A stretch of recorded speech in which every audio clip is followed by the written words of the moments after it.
I never told anyone what happened the night I almost didn't come home.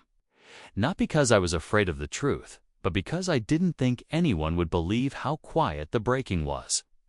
How unremarkable it looked from the outside.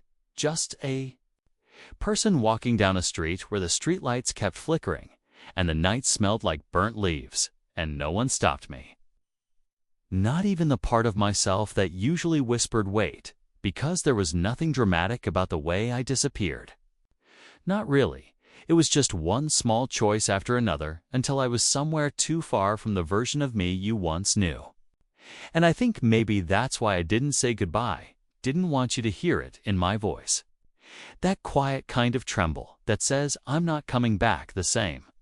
And I didn't know how to make the heaviness inside me make sense, didn't? Know how to tell you that the ache had become constant, that it lived in me now like a second heartbeat, and you wouldn't have stopped me. Not because you didn't care, but because you loved me gently, in that way that doesn't try to cage or fix, only stands beside.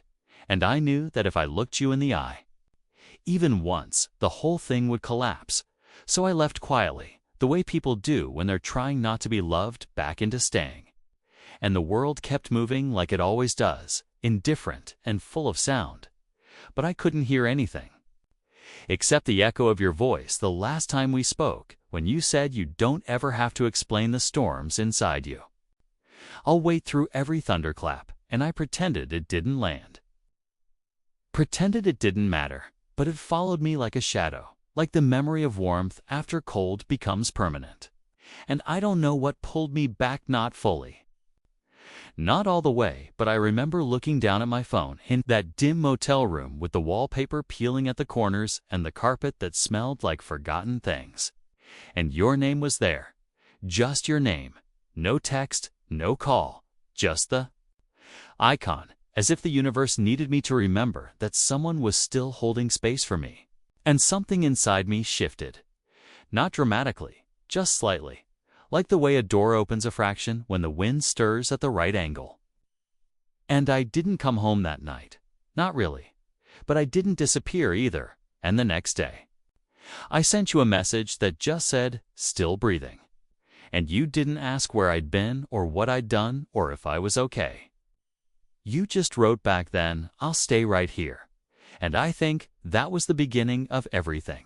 The beginning of the slow, aching return to myself that didn't happen in one grand gesture, but in 1,000 small moments where you kept showing up even when I didn't know how to reach for you. And maybe that's what friendship is when it's real, not loud, not performative, not built on constant explanation, but rooted in presence, in the simple, steady act of staying. And I wish I could tell you how much it meant, how much it saved, how much I became again because of you. But even now, the words don't come easily because grief has a way of stealing language, and healing doesn't always bring it back, not in the same shape. But what I can say is this. I remember every time you picked up the phone on the first ring, even when I didn't have anything to say. Every time you waited on the porch when I was too afraid to walk into my own house alone. Every time you handed me a mug of tea like it was a shield and sat quietly until my breathing evened out. And those moments live in me now, stitched into the parts that once felt like ruins. And you never asked to be the one who held the pieces, never looked at my grief like it was a puzzle you needed to solve. You just sat in the wreckage with me until I didn't feel so ashamed of the dust. And I think that's what love looks like when it stops pretending to be perfect, looks like you. Tired and hurting too, but still choosing to stay, still choosing to care, still choosing to hold my hand even when every goodbye was unspoken, even when I couldn't say what I was leaving behind. And I know now that I was never trying to leave. Why I was just trying to find a version of myself that didn't hurt. So much to live inside. And somehow, without maps or instructions or even certainty, you walked with me anyway, through the silence, through the distance, through the ache. And that's why this story begins and ends with you. Because no matter how many times I tried to vanish, you never let go, not once. Not even when I gave you every reason to. And maybe that's what I'll carry forever, not the nights I wanted to leave, but the hand that kept holding mine every time I almost did. There's a part of me that still flinches when the phone rings at night. Not because I expect bad news, but because for so long the sound meant panic, meant something was wrong, meant I had to become functional in seconds, even when I could barely breathe. And you were the only one who ever understood that without needing me to explain it. The only one who would call and then stay on the line without saying a word. Just breathing on the other end like you were trying to prove that presence didn't always have to be loud, that sometimes just staying connected in silence was enough. And I remember the night I told you I wasn't sure I wanted to do another year. Wasn't sure I could. Wasn't sure if anything left in me still felt like a reason. And you didn't feed me hope or cliches or soft encouragements that felt like bandages on a bullet wound. You just said then, let's only do this minute. And I think about that moment all the time. How you scaled my grief down to something I could hold. How you shrank the overwhelming weight of survival into a single breath and never asked me for more than that. And it changed something in me. Rewired something deep. Something scared. Because until you, I thought being strong meant never needing anyone.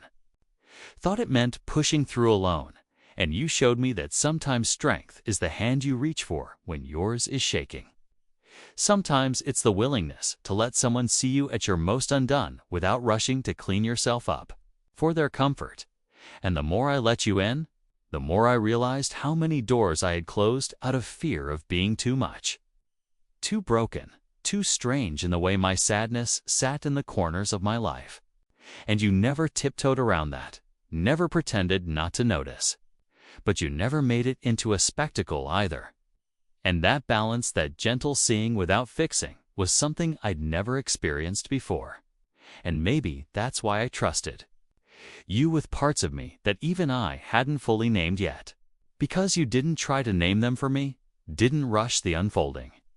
Just sat quietly nearby while I did the slow, sometimes painful work of learning how to live inside my own skin again. And I know there were days you were hurting too. Days when your own silence came heavy and your smiles came slow. But you never used your pain as a wall between us. You brought it into the room with soft hands and said, "This is here too." And there was something so sacred about that, about knowing we could hold both our aches without dropping each other. And when I look back, it's not the dramatic moments I remember. It's the quiet ones, the way you waited for me to answer texts without double messaging. The way you always sat on the same side of the couch, like you didn't want to overwhelm me with proximity. The way you learned the patterns of my breath and used them to track when I was slipping again. And I don't know how to explain to the world what that meant, how those small, quiet kindnesses became my anchors. How they reminded me over and over that I was still here, still worth the effort. Still allowed to be loved even when I couldn't feel it. And I wonder sometimes if you knew how much you were saving me in those moments. Or if you just loved like that by instinct, the way some people are born knowing how to be shelter. And I want you to know that even when I was distant or distracted or too buried in my own pain to say thank you, I noticed, I felt it, I carried it, and it softened things in me that I thought would stay hard forever.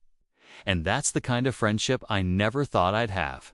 The kind that doesn't just witness your darkness, but shares the weight of it. The kind that doesn't ask you to leave the sad parts at the door. And every time I think about all the people who walked away when I needed the quiet kind of love the most, I think about how you stayed, how you never made my silence mean rejection, how you never made my numbness mean you weren't needed, how you just kept showing up until I could feel again. And if there's a map back to myself, your name is on every path.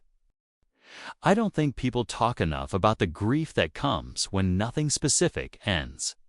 Just the slow fading of pieces you didn't know were holding you together. And I remember one morning, the kind that doesn't even register in memory. except for the way it felt in the chest when I woke up and realized I didn't recognize the sound of my own thoughts anymore.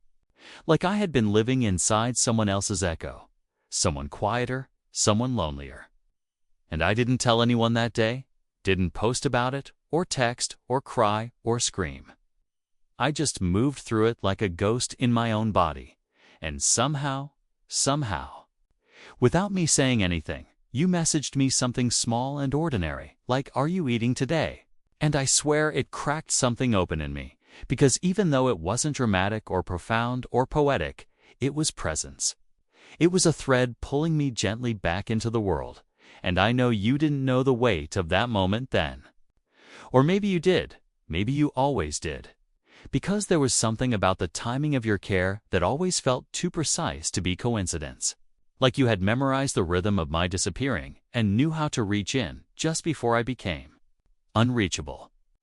And that kind of knowing doesn't come from logic, it comes from listening. From being still long enough to hear the parts of a person they don't have the words to say. And I started to realize that your love wasn't about grand gestures. Was in the details, the small repetitions. The way you remembered which days were harder than others, even when I didn't say it out loud. The way you kept space open beside you without expectation or pressure. Like you were building a bench in your heart and saying, "Sit here when you're ready." And I didn't always sit, didn't always know how. But just knowing the space was there did something to me, softened something. Because I had spent so long believing that love was conditional. That presence had to be earned. That care came with expiration dates and rules and punishments. And you never made me feel like I had to bargain for you, never made me perform recovery to be worthy of your time. And that's why this friendship kept me alive, not because it gave me answers, but because it gave me somewhere to fall apart where the pieces weren't judged. Just held.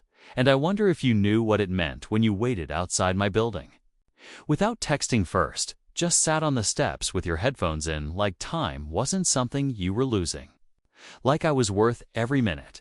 And when I finally opened the door and couldn't speak, couldn't move, couldn't even make eye contact, you stood up and hugged me so gently, I thought I'd break.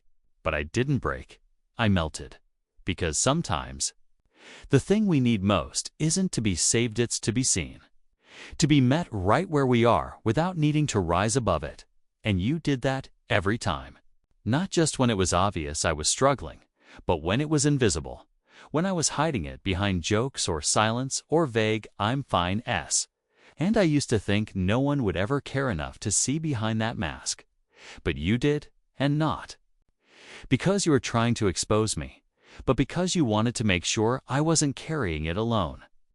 And I'll never forget that kind of tenderness. Never forget the time I told you I feel like I'm vanishing in front of people, and no one notices, and you replied you've never been invisible to me, and I believed it, not because you said it, but because you proved it again and again. In ways so quiet the world wouldn't notice, but so loud to someone like me who'd spent years trying to be small. And maybe that's what I'm trying to say here, not just thank you. But I see it. I see what you did. I see who you are. And even if the rest of the world never understands how vital your presence has been in the rooms no one else enters, I will always carry it like a light. I think the hardest part was how normal everything looked while I was falling apart on the inside. How I still laughed at the right moments and responded to texts and made plans I didn't intend to keep. How I could sit across from someone at a coffee shop and nod while they talked about their day, all while a storm was flooding the entire inside of me, and no one noticed. Not really, not until you. And even then you didn't ask me to explain the rain. You just brought an umbrella and waited outside my silence until I was ready to let you in. And I don't know how you knew the difference between distance and drowning. How you didn't take my absence as rejection. How you could look at my flat "I'm okay" and hear the ache underneath. But you did, and I can't tell you how much that meant when the world kept rewarding the mask, kept encouraging the lie, kept pretending not to see the flicker behind my smile. And you didn't force me into the light, didn't demand I be better, faster. You just said, I'm not going anywhere. And you meant it in that rare, quiet way that didn't need a deadline or conditions or reassurances. And I think that's the only reason I made it through that year at all. Because even on the days I didn't believe in anything, not recovery, not people, not myself, you believed enough for both of us. And maybe you'll never understand how big that is. How it rewrote the wiring in me that said love was always temporary and conditional and earned. And I remember this one afternoon, when I was sitting in my car, parked in some random lot, unable to go into work, unable to go home, unable to do anything but sit with the weight of everything I wasn't saying. And I texted you, I can't breathe, and you replied, you don't have to just let me breathe with you. And I didn't respond because I couldn't. But I read that message 100 times that day, and it did something. It gave me something. Like you had reached through the phone and placed a hand on my chest and said, you're not alone. And I think about how many people never get that, never get someone who listens without fixing, stays without pushing, loves without demanding performance. And it makes me realize how rare you are, how rare this is. This kind of friendship that doesn't try to turn you into someone else, but instead makes space for all the versions of you to coexist, even the messy ones, even the tired ones, even the ones that haven't healed yet. And I hope I've given you that too. I hope you know that you can fall apart with me just as safely, that this isn't one-sided, that I see you to not just the strong parts, but the soft, scared, weary parts, and I'm not leaving either. Not now, not ever. And if this life gives us nothing else, let it give us this: a place to rest, a place to land, a place where goodbye doesn't have to mean the end, but just another quiet promise to return. And I think maybe that's what we've always been to each other. Not saviors or solutions, but steady hands in the dark. And if I could go back to the version of me who thought no one would ever stay, I'd show her your face. I'd show her the text messages you sent at 3 a.m. without needing replies. I'd show her how you stood in the hallway outside my room just to remind me someone was nearby. I'd show her how you never rushed my healing, even when it made you feel helpless. And I think she'd cry, not because she's sad, but because she finally sees it's possible to be loved without conditions, to be held through grief. Instead of away from it, to be seen without being asked to shine. And you did that without scripts or guides or promises. Just your heart and your presence and your patience. And I will never stop being grateful for that, not for a single second. Because you didn't just stay, you stayed gently. It was the day after the funeral when I realized I didn't know how to exist in a world that kept moving, even though something inside me had stopped. And I remember walking through a grocery store holding a basket I didn't need, staring blankly at shelves of things I couldn't taste, couldn't crave, couldn't name. And every aisle felt too loud, every face too fast. And grief sat on my chest like an invisible weight that made everything harder breathing. Standing, being and, I thought, if one more person says you're so strong, I might actually collapse from the effort of holding that illusion. And then my phone buzzed, and it was you. Just a message that said, hey, I don't want anything. Just breathing near you today. And I stopped in the middle of the frozen section and read it again. And something in my throat burned, not sadness exactly, but the sharp tenderness of being understood without having to explain. And maybe that was the first time I felt like I could exhale without apologizing, because your love never asked me to make sense, never demanded I filter my grief into something graceful. And I don't think people realize how healing that is. To be met where you are without being asked to lift yourself out of it first. To be allowed to ache without performance. And the truth is, I didn't want to talk that day. Didn't want to cry or unpack or even sit with someone in silence. I just wanted to know someone was near enough to touch if I reached out. And that was what you gave me, nearness without pressure, presence without weight.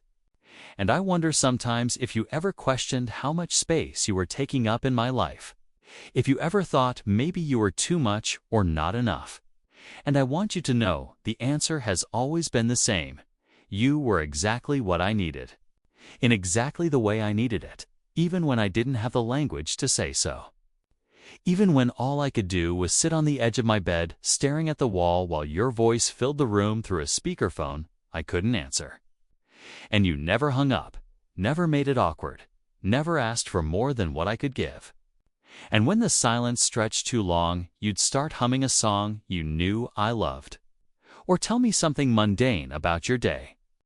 Like the way the sky looked at 4 p.m. or how your cat fell asleep in the laundry basket. And I know it doesn't sound like much, but it was everything. Because those were the moments that tethered me back to the world when I was floating too.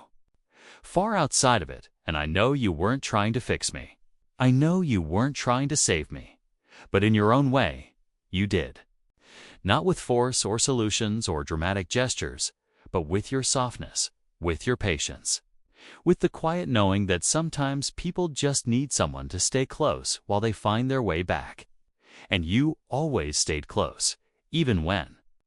I made it hard, even when I pulled away, even when I didn't say thank you. And I want you to know that I saw it, I felt it, I still feel it. In every part of me that remembers how it felt to be held when I wasn't sure I deserved to be. And I know we didn't grow up thinking friendship could look like this.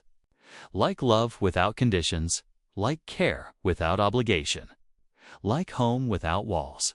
But here we are, rewriting the language with every quiet moment we give each other.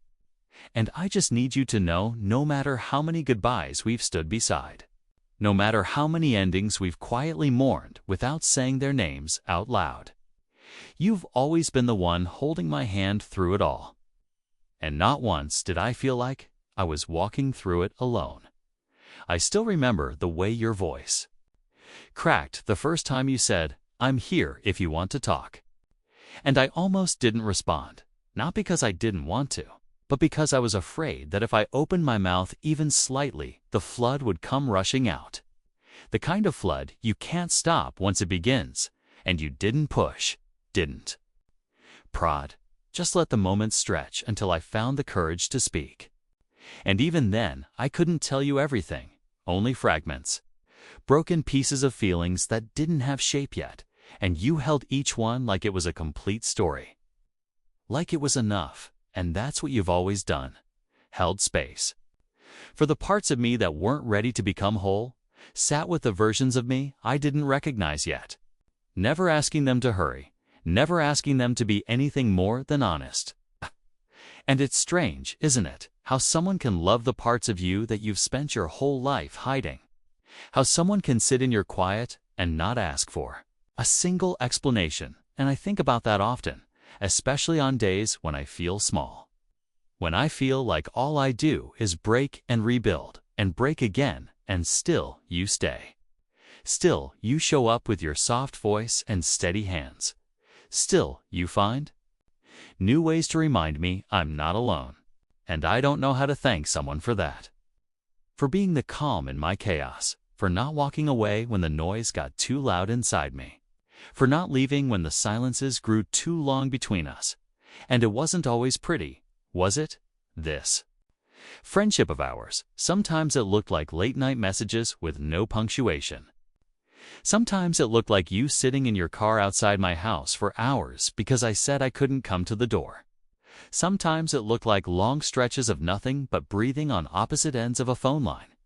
And yet you stayed, not because you didn't have somewhere else to be, but because you believed being with someone in their darkness was a kind of sacred work. And you did it so well, so quietly, that I didn't even realize at first how much lighter the air had become around me. How much less sharp the ache had started to feel. And maybe that's what healing really is: slow, unnoticed, born in moments we don't name until they're already memory. And you were part of every one of those moments, part of every step I didn't think I could take. Every day I didn't think I could wake up for. And I know you'll probably say you don't owe me anything. Because that's how you are. Humble and selfless and soft in a world that tries to harden everything. But I do owe you something, not out of guilt, but out of love. Because there's not a day that passes where I don't carry your kindness like armor. Where I don't draw strength from the way you never gave up on me, even when I did. Even when I didn't answer for days or weeks. Even when my words became distant or cold. You never took it personally. You never stopped checking in. Never stopped offering your presence like a lifeline. And I don't think I've ever told you how much that saved me. How much your friendship became a place I could collapse into without shame. And if I could give you one thing, it would be the feeling you gave me every time you chose to stay that quiet. Unwavering, knowing that someone sees you, someone stays. Someone holds your hand not just through the grand goodbyes, but through the everyday aches. The ones no one else even notices. And if I could etch it into the sky, I'd write you mattered most when I felt like nothing, because that's the truth of it. You were the thread that kept me stitched to this world when I wanted to unravel completely. And I hope you know that no matter what happens next, no matter where our lives bend or drift or soften, you'll always be the one who taught me what it means to be loved without needing to earn it. There was a night when the house felt too quiet and too loud at the same time, when the silence echoed like a siren and the walls felt too close. And I remember sitting on the floor by the window, wrapped in a blanket I didn't remember grabbing. The moonlight resting against my knees like it was trying to comfort me.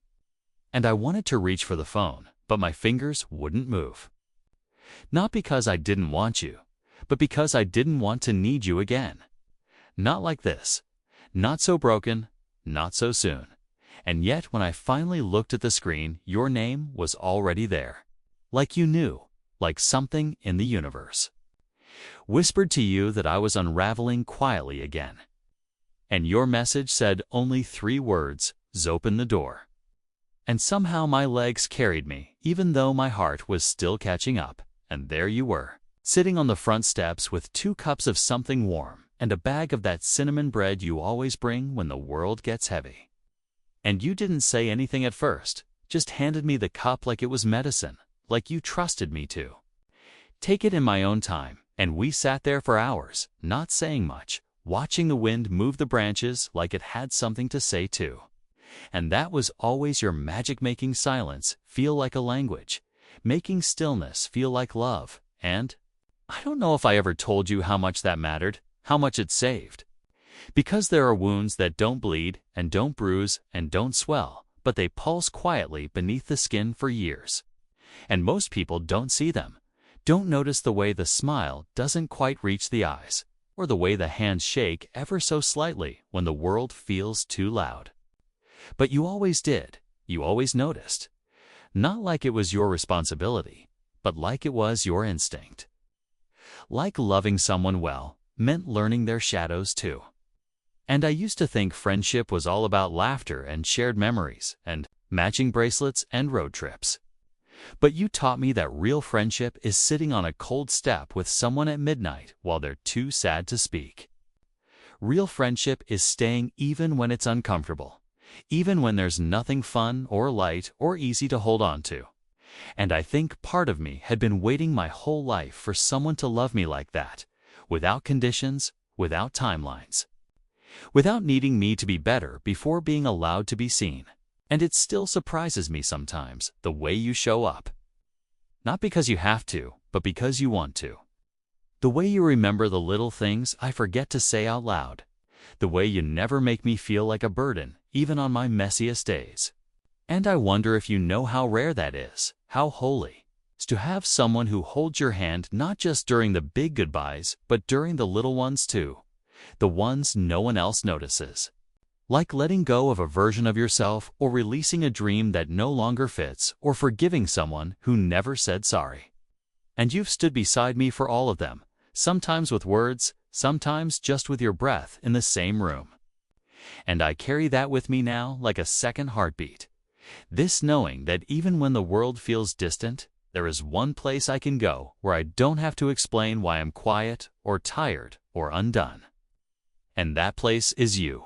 Always you, and no matter how much time passes or how far we drift or how many lives we live within this one life, you will always be the person who held my hand through every goodbye I didn't know how to name. It was sometime in early spring when I realized the air felt different. Not warmer exactly, but lighter, like something inside me had loosened its grip, and it caught me off guard because healing is never marked on calendars. It doesn't knock or ask permission. It just arrives like a breath you didn't realize you were holding, finally letting go. And I thought of you immediately, how you'd notice the softness in my voice, even if I didn't. How you'd say something in you sounds like it's beginning again, and I'd pretend I didn't know what you meant, even though I always did. Because that's how we work quiet with our truths, gentle with our joy. Careful not to say too much too soon, in case it disappeared, and I remember sitting on that old park bench we used to claim like it was ours. The one under the willow tree that bent like it was listening. And for the first time in a long time, I didn't feel like I needed to run. Not from the day, not from myself, not from the memory of every moment I'd wanted to disappear. And you sat beside me without needing to ask what changed. You just placed your hand over mine and squeezed once. Like you knew that a small victory in my world was still a victory. And I think that's what made you different. Not that you showed up when I broke, but that you stayed long enough to witness the slow, quiet rebuilding, the kind no one else ever wants to be patient for. And I don't know if I ever told you how much that mattered, how much your silence taught me to trust mine, how much your steadiness became the compass I kept returning to. And as we watched the wind stir the petals on the ground like they were trying to dance one last time before letting go, I thought about how many times you sat with me through the letting go of people I outgrew but still missed, the hopes that faded, the stories I never finished writing. And each time you held space for my grief without trying to shrink it. You treated every ending like it deserved a soft place to land. And maybe that's why I learned to survive, not because I was strong, but because I was allowed to be soft in your presence. Allowed to not know what came next, allowed to stop performing long enough to just be. And I wonder how different the world would be if everyone had someone like that. Someone who loved them with quiet eyes and a patient soul. Someone who didn't need grand declarations to stay. Someone who found poetry in the simple act of remaining near. And as the sun started to lower and the shadows stretched longer across the grass, he looked at me and said, "Do you remember who you were before the heaviness?" And I didn't answer right away because part of me wasn't sure I ever fully knew, but you nodded like that was okay. Like maybe I didn't need to return to some old version of myself. Maybe I could just become something new. Something that still carried the softness and the scars. Something built from everything that didn't break me completely, and I think about that a lot now. How we're always becoming, always unbecoming. Always holding hands through the quiet transitions no one else sees. And the truth is, this friendship, this slow, steady tether we built between storms, has become the most honest thing in my life.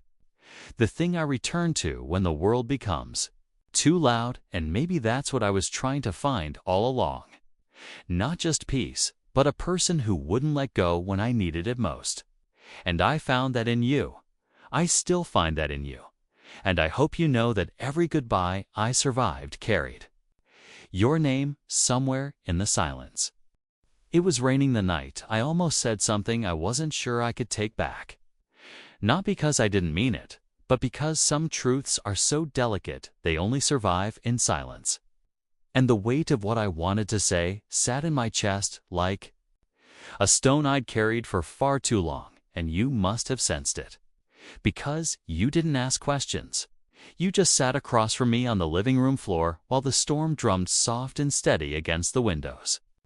And we watched the candlelight flicker like it, too, wasn't sure if it could keep burning.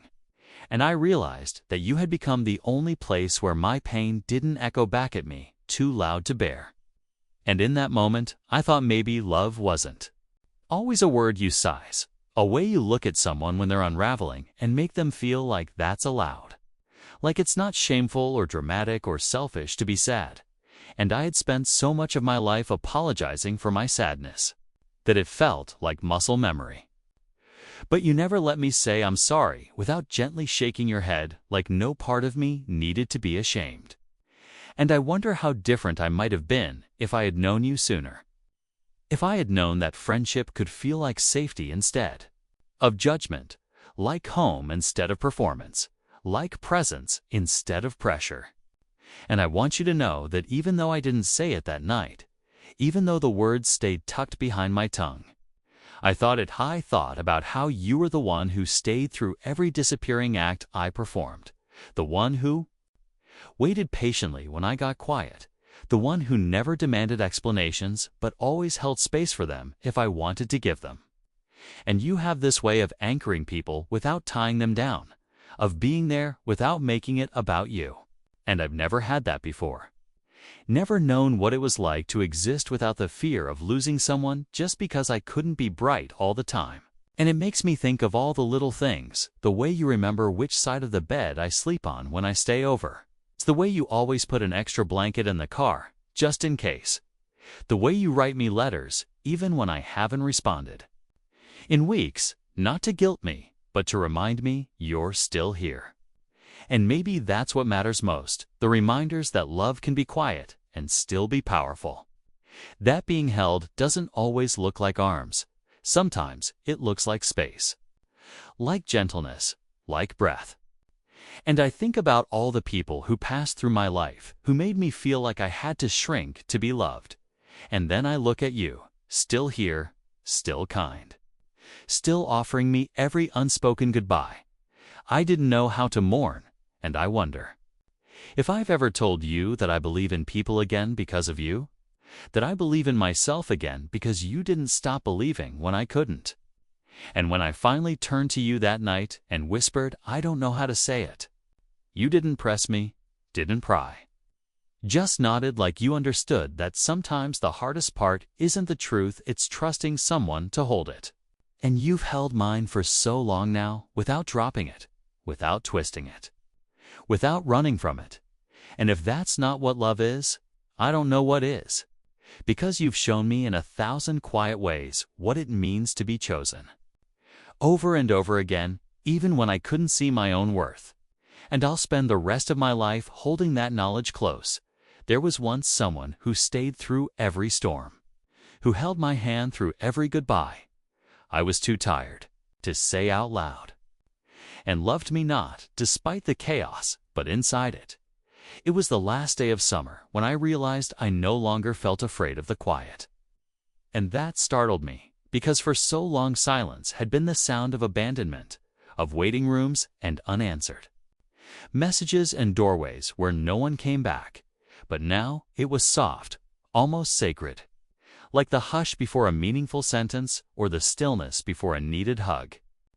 And I think it's because you stayed long enough for me to trust that not all silence means someone is leaving. Some silence just means you're breathing together. And I sat on the porch that evening, watching the light dissolve over the rooftops. A kind of gold that only exists when something is ending. And I knew something was ending in me, too. Something that had lived too long in fear. And I wanted to tell you that. Wanted to say, I think I'm healing. But I didn't know how to put it into words that could carry the weight of it. So instead, I waited, because I knew you'd come, like you always did, and you did. Walking up the path with that slow, unhurried way of yours, like time had never been a weapon between us.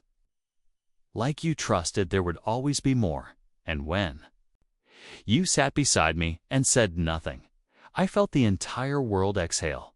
And I knew then that the way you loved me had rewired something in me, had softened something I didn't know could be softened. And I want you to know this now. If I've never said it clearly, there was a version of me that didn't believe in people that had been let down so many times I stopped reaching. Stopped hoping, stopped believing that anyone would stay if I showed them the worst of me. But you proved me wrong again and again. Not with speeches or promises or dramatic declarations, but with ordinary, consistent kindness. And I think about every time you chose me when it would have been easier not to. When you answered the phone, even though I had nothing to say. When you picked up on my silences and met them with patience instead of pressure.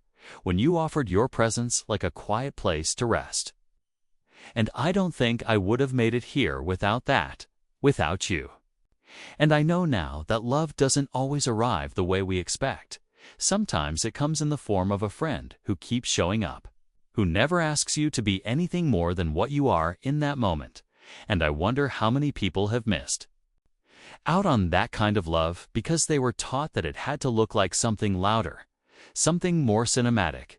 But to me, there's nothing more cinematic than the way you sat with me on my darkest nights and never once made me feel like I had to get better on your timeline. And that's why you'll always be more than a friend to me, not in a romantic way, but in a soul kind of way, in a you knew me when I didn't know myself kind of way, in a you stayed when I had nothing left to offer kind of way, and when the sun finally disappeared behind the trees that evening. I turned to you and said, "I'm glad you never let go," and you smiled. Not like it was news to you, but like you'd known all along that you were supposed to be here, that we were supposed to walk each other home. And I think that's what friendship really is at its core, just the memories or the laughter or the shared pasts. But the way we keep choosing each other without needing a reason, without keeping score, without demanding anything in return. Except maybe a quiet moment on the porch as the world ends a little and begins again. And if this life is made up of seasons and goodbyes and the spaces between, then let it be known that I walked through all of it with a hand in mine that never let go, and that was enough.